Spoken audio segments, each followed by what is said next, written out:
Navigating climate adaptation. The hard choices ahead. Navigating climate adaptation.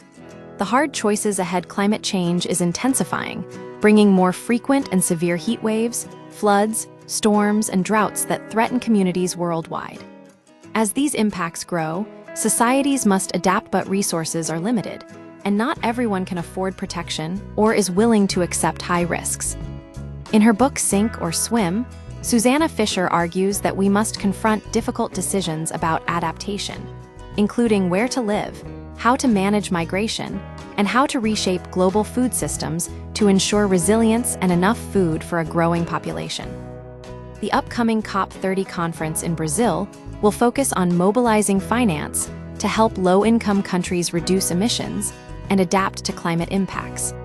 At the 2022 UN Climate Conference in Azerbaijan, governments pledged to raise at least $300 billion by 2035, with a target of $1.3 trillion from public and private sources. However, many high-income countries have not met their commitments, and the United Nations Environment Programme, UNEP, estimates a massive funding gap of $187 billion to $359 billion annually for adaptation in lower-income nations. More money is crucial, but it alone cannot solve the problem. Adaptation efforts have historically been small-scale and incremental, relying on measures like early warning systems, cooling centers, and flood barriers. These are helpful, but they won't be enough to address the escalating risks from heat waves, flooding, crop failures, and potential ecosystem collapse.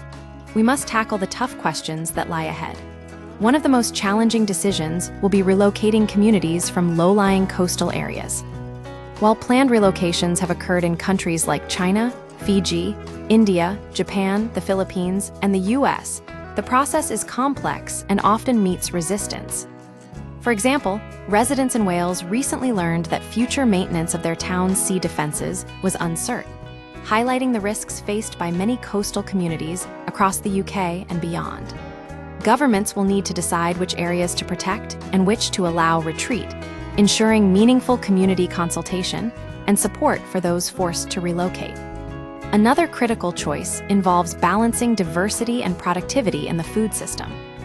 Climate change makes food systems fragile, with a heavy reliance on a limited number of staple crops and varieties.